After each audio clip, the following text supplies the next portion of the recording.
Bismillahirrahmanirrahim. Kami pelajar ambilan Jun 2021, Institut Pendidikan Guru Kampus Tawau yang terdiri daripada Nik Fadila binti Nik Muhammad, Nur Atika binti Muhammad Syukri dan Nur Salmi binti Azam Mustahal akan membentangkan tajuk Pendidikan Seksual dalam Pendidikan Islam bagi subjek Pengajian Kurikulum Pendidikan Islam Sekolah Rendah.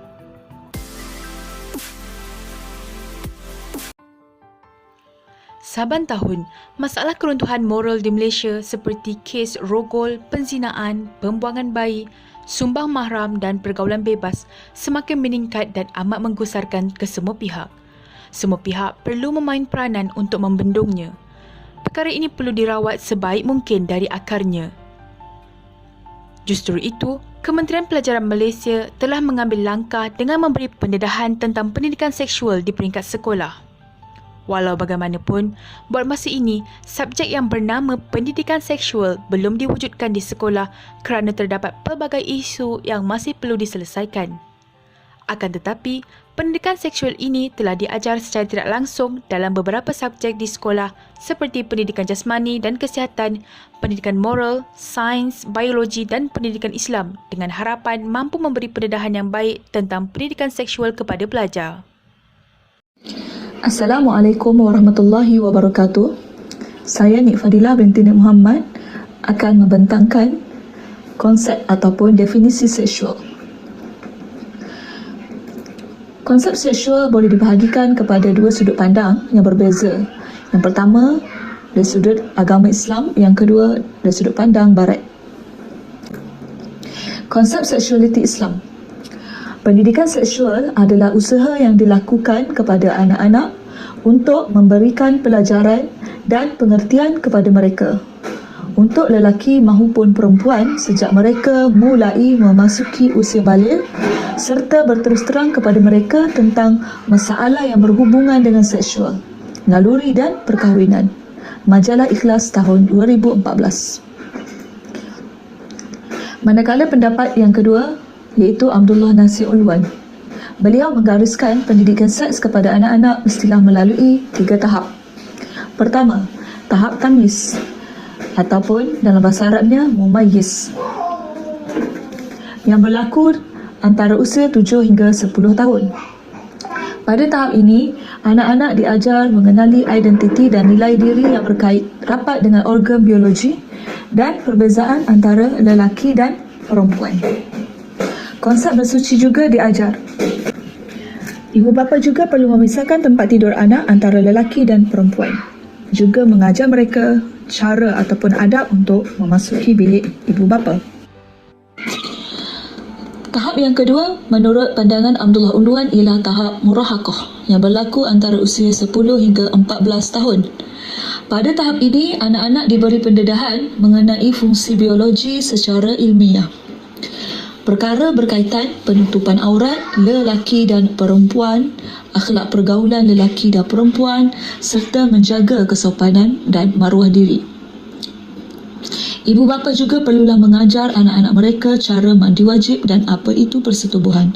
Perbincangan mestilah secara ilmiah dan tidak menimbulkan nafsu berahi seks.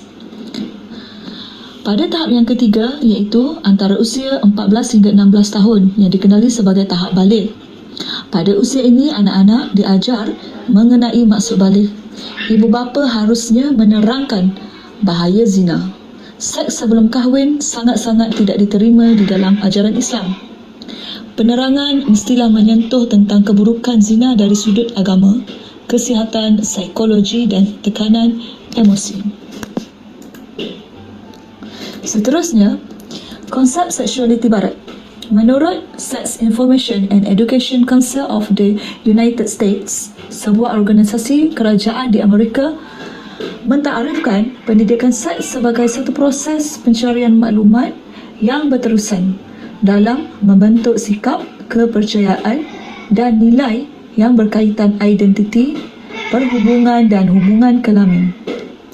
Ia mengandungi perkembangan seksual, kesihatan reproduktif, hubungan antara individu, penyakit, hubungan kelamin, imej tubuh badan dan peranan gender.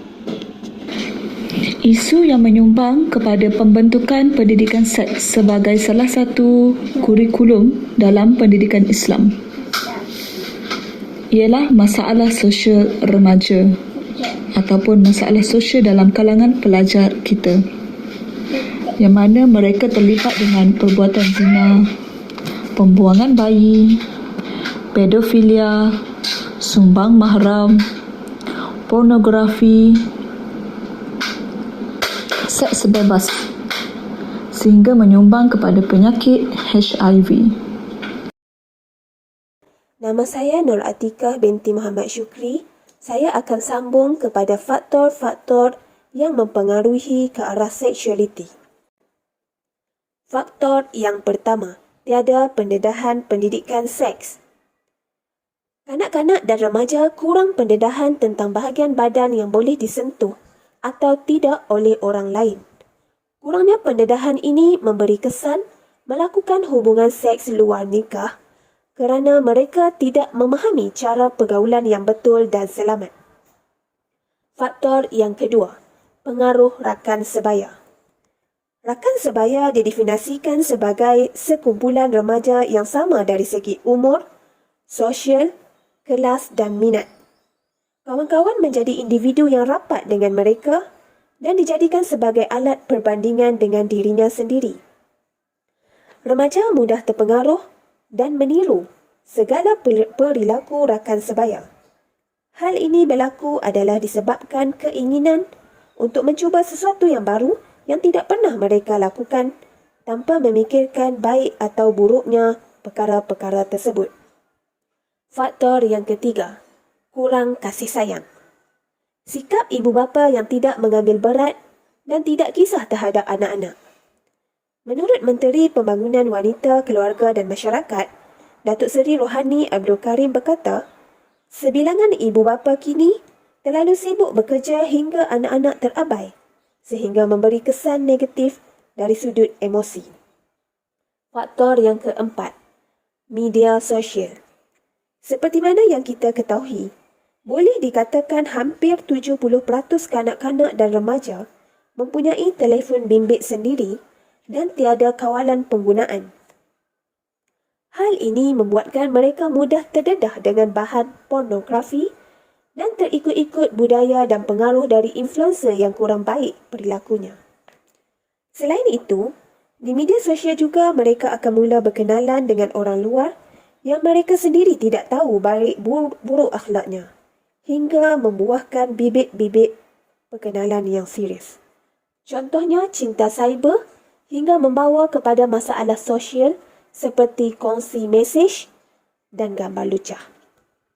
Faktor yang kelima, masyarakat bersifat individualistik. Tidak dinafikan lagi masyarakat sekarang tidak menegur atau tidak peduli salah laku sosial yang berlaku di sekeliling. Hal ini membuatkan mereka berani melakukan pergaulan bebas secara terang-terangan sekaligus menjadikan masalah sosial di Malaysia semakin meningkat. Cadangan atau penambahbaikan dalam pendidikan seksualiti. Cadangan yang pertama, melatih tenaga pengajar guru pendidikan Islam dalam kemahiran pendidikan seks. Guru pendidikan Islam ketika ini tidak mempunyai kemahiran khusus dalam bidang kesihatan. Para guru yang lain juga masih belum bersedia untuk mengendalikan pendidikan seks di sekolah kerana mereka kurang latihan profesional dalam subjek itu. Sebagai contoh, guru pendidikan Islam boleh menyatakan hukum dan cara pelaksanaan mandi wajib, tetapi bagaimana penjagaan sistem reproduktif tidak dapat diterangkan oleh guru. Hal ini membuktikan guru masih lagi belum berkemahiran untuk menerangkan pendidikan seks kepada pelajar. Cadangan yang kedua, kerajaan merangka dengan teliti pelan silibus kurikulum pendidikan Islam yang menerapkan pendidikan seks mengikut usia. Subjek pendidikan seks itu akan diajarkan dari sekolah rendah hingga sekolah menengah. Oleh itu, tanpa kursus yang dirangka dengan sempurna, pastinya tujuan asal pendidikan ini tidak akan terlaksana. Malahan mungkin timbul isu lain seperti kes penzinaan di sekolah. Sebagai contoh, Antara tajuk yang diketengahkan pada pelajar tahun 3 ialah persetubuhan merupakan sebab mandi wajib. Pelajar akan bertanya, apa itu persetubuhan? Bagaimana ia terjadi? Cadangan yang ketiga, ibu bapa dituntut memiliki kepekaan, keterampilan dan pemahaman dalam pendidikan seks. Para ibu bapa juga perlu memahami rasa ingin tahu anak-anak mereka. Hal ini kerana ia akan memberikan penjelasan sesuai dengan tahap penerimaannya. Para ibu bapa tidak perlu berbohong atau mengelak dan mengalihkan dari menjawab soalan anak-anak. Tambahan, anak akan merasa gelisah dan mencari jawapan sendiri. Sebagai contoh, di dalam subjek pendidikan Islam, pelajar diajar sebab-sebab mandi wajib, antaranya haid, keluar air mani dan sebab-sebab lain. Ibu bapa boleh membantu anak-anak dengan menerangkan bagaimana hal itu terjadi. Cadangan yang keempat, masyarakat perlu ambil peduli. Masyarakat perlu menjadi individu yang prihatin dengan keadaan sekeliling serta menegur salah laku yang berlaku. Sikap ini dapat membendung masalah sosial dari terus berleluasa tanpa kawalan dari orang sekeliling. Cadangan yang kelima, membina kesedaran melalui media sosial. Contohnya, menyebarkan pelbagai maklumat dan info mengenai kesan pergaulan bebas dan mengadakan sesi temu bual atau wawancara secara alamaya mengenai pendidikan seks. Kesemua cadangan dan penambahbaikan ini tidak akan berjaya tanpa sokongan kerajaan, media sosial, masyarakat dan diri sendiri terutamanya. Assalamualaikum. Saya Nur Salmi binti Azam Mustahal. Antara cabaran pelaksanaan pendidikan seksual ialah sikap ibu bapa yang merasa sukar dan tidak selesa serta terlalu bersikap konservatif untuk menyampaikan maklumat seksualiti kepada anak yang bermasalah dalam pembelajarannya. Seterusnya, sebahagian guru tidak bersedia memberikan pendidikan seksualiti pada muridnya serta tidak mengetahui kaedah penyampaian yang sesuai. Sebahagian guru juga mungkin segan dan malu untuk membicarakan tentang isu seksualiti, terutamanya guru bujang. Tambahan lagi, Kementerian Pendidikan Malaysia berdepan dengan cabaran untuk menyediakan kurikulum pendidikan seks sebagai satu pembelajaran formal di sekolah. Timbul persoalan mengenai apakah kandungan atau pemilihan isi pelajaran, matlamat dan objektif, apakah isi pelajaran itu relevan, bagaimana kesan dan hasil pembelajaran itu diukur dan dinilai, serta pelbagai persoalan lagi timbul. Akhir sekali, sebahagian masyarakat masih menganggap pendidikan seksual sebagai sesuatu perkara yang sensitif untuk dibicarakan di halayak umum, terutamanya di peringkat sekolah. Kebaikan dan keburukan pelaksanaan pendidikan seksual di sekolah. Antara kebaikannya ialah membantu ibu bapa dalam mendidik anak tentang pendidikan seks. Kedua, menyedarkan pelajar tentang implikasi hubungan seks sebelum kahwin. Ketiga, pelajar mendapat pemahaman yang tepat dengan cara didikan yang betul. Keempat, melahirkan pelajar yang seimbang dunia dan akhirat. Kelima, pelajar dapat melindungi diri dari pergaulan bebas dan tidak sihat. Akhir sekali, memupuk sikap saling hormat-menghormati terutamanya terhadap berlainan jantina. Manakala keburukannya ialah, pertama, menimbulkan keinginan pelajar mencuba sesuatu yang baharu untuk melihat kesannya. Seterusnya, membebankan pelajar dengan kurikulum yang baharu. Dan akhir sekali, menimbulkan kesan buruk dengan tanggapan yang negatif terhadap pendidikan seks. Perbezaan pendidikan seks Islam dan pendidikan seks Barat. Pendidikan seks Islam adalah berlandaskan Al-Quran dan As-Sunnah, bersifat menyeluruh yakni syumul bagi melahirkan insan yang seimbang dari segi intelek, jasmani dan emosi. Seterusnya, mengutamakan perkahwinan sebagai jalan penyelesaian untuk memenuhi naluri seks dan mendidik individu agar menjauhi zina dengan menyatakan hukuman dan akibat berzina. Manakala, pendidikan seks Barat pula adalah berdasarkan logik akal dan nafsu semata-mata, lebih mementingkan keseronokan fizikal, tidak mengutamakan perkahwinan serta hubungan seks luar nikah menjadi amalan dan tiada istilah zina. Mereka menggalakkan hubungan seks selamat dengan mengamalkan pencegahan bagi mengelakkan kehamilan. Berikut merupakan antara elemen pendidikan seksual yang telah diserapkan di dalam pendidikan Islam di peringkat sekolah rendah dan sekolah menengah. Seperti di dalam bidang ibadah yang membicarakan mengenai apa itu haid, nifas, wiladah, hadas besar, bersetubuh dan sebab mandi wajib. Manakala dalam bidang akidah pula membicarakan mengenai dosa besar seperti zina, syirik dan meminum arak. Tambahan lagi, elemen pendidikan seksual juga diserapkan dalam bidang akhlak seperti cara pergaulan yang bersyariat serta keperluan menjaga diri, maruah dan aurat. Secara kesimpulannya, pendidikan seks merupakan perkara yang perlu diajarkan di semua peringkat, terutamanya dari peringkat kanak-kanak lagi. Semua pihak mesti bekerjasama untuk menjayakannya.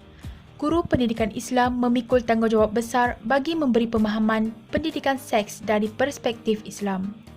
Walaupun terdapat pelbagai mata pelajaran yang mengajar topik berkaitan pendidikan seks di sekolah, mata pelajaran pendidikan Islam dilihat lebih bersifat menyeluruh dan merujuk kepada ajaran Islam, seperti yang terkandung di dalam Al-Quran dan As-Sunnah. Oleh itu, guru pendidikan Islam perlu bersedia untuk melengkapkan diri dalam memberi pemahaman berkaitan seksualiti yang berlandaskan kepada pegangan tersebut. Semoga usaha ini akan mampu membanteras masalah keruntuhan moral di dalam masyarakat. Quran Sunnah, panduan diri, jaga maruah, tundukkan pandangan. Selesai sudah pembentangan kami, salah dan silap harap dimaafkan. Sekian, wabillahi taufiq wal hidayah. Wassalamualaikum warahmatullahi wabarakatuh.